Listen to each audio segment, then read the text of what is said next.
இது மிகவும் தலை குனிவான ஒரு விஷயமா நான் பார்க்குறேங்க. ஒரு சிறு பள்ளி மாணவியில இருந்து கர்ப்பிணி பெண்கள்ல இருந்து வயதான மூதாட்டி வரைக்கும் தொடர்ந்து தமிழ்நாட்டில் இது மாதிரி பாலியல் வன்கொடுமைகள் நடந்து கொண்டிருப்பது நமக்கு மிகப்பெரிய ஒரு தலைகுனிவாக நான் பார்க்கிறேன். அந்த பெண்களை பாதுகாக்க வேண்டிய உடன் இருப்பவர்கள் என்ன செய்யறாங்க, காவல்துறை இது என்ன செய்யுது, ஆட்சியாளர்கள் இது என்ன பண்ணிட்டு இருக்காங்க என்ற கேள்வி வருகிறது. உறுதியாக நான் ஏற்கனவே சொன்ன மாதிரியே முதலமைச்சர் பல வாட்டி சொல்றார், யாராவது பின்தொடர்ந்தா 5 ஆண்டு காலம் தண்டனை வழங்கப்படும் சொல்றார். அதே மாதிரி பாலியல் வன்கொடுமை செய்தா போக்சோ சட்டத்தில் கட்டாயம் தண்டனை கொடுப்போம் சொல்றாங்க. ஆனா இன்னைக்கு என்ன நீங்க அறிவிச்சாலும் இது போன்ற நிகழ்வுகள் தொடர்ந்து நடந்து கொண்டிருப்பது உண்மையிலேயே வேதனைக்குரியது, கண்டனத்துக்குரியது. முதல்வர் அவர்கள் வெறுமனே சொல்வது இல்லாமல் இது போன்ற செயல்களில் ஈடுபடுபவர்கள் யாராக இருந்தாலும் உடனடியாக போக்சோ சட்டத்திலே கைது செய்யணும். அதை விட மிக கொடூரமாக பாலியல் பண்றவங்கள நிச்சயமாக தூக்கு தண்டனை தரணும். அப்பதான் இதுக்கு ஒரு நிரந்தரமாக ஒரு முற்றுப்புள்ளி வருமே ஒழிய, இல்லை என்றால் இந்த நிகழ்வுகள் இது தொடர்கருதியாக தான் இருக்கும். நீங்களும் கேள்வி கேட்டிருப்பீங்க, நாங்களும் பதில் சொல்லிக்கிட்டே இருக்க வேண்டியதுதான்.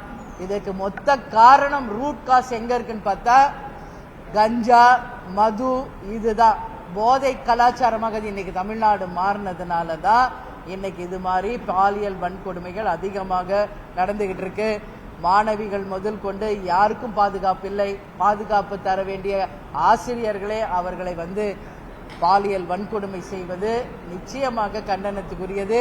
வேலியே பயிரை மேய்கின்ற கதையை நாம பார்த்துக்கிட்டு இருக்கோம். அது நிச்சயமாக இது தடுக்கப்படணும் என்பது எங்களுடைய கருத்து.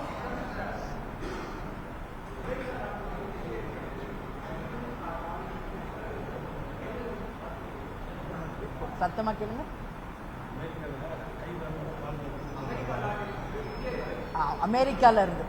அமெரிக்கால இருந்து உரிமை பெறாமல் தங்கிறவங்களை அவங்கவுங்க நாட்டுக்கு அனுப்பியிருக்காங்க. அதுல கைகளையும் கால்களையும் சங்கிலியால கட்டப்பட்டு பிணை கைதிகள் மாதிரி அனுப்பியிருக்காங்க. அதுல இந்தியர்களும் இருக்காங்க என்பது உண்மையிலேயே மனசுக்கு வேதனையான ஒரு விஷயமா நான் பார்க்கிறேன்.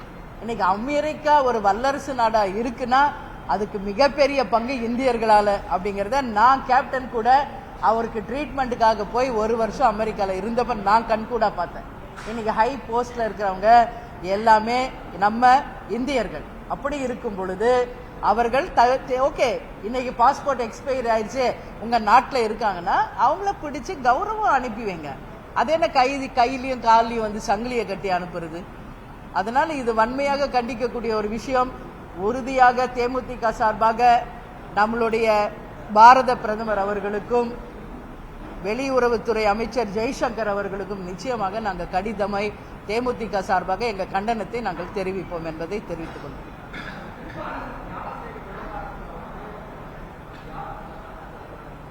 இன்னைக்கு நாங்கள் தீர்மானத்திலேயே அது கொடுத்துருக்கோம், உங்களுக்கு வந்திருக்கோம். பல முறை அதுக்கான அறிக்கை கொடுத்தாச்சு.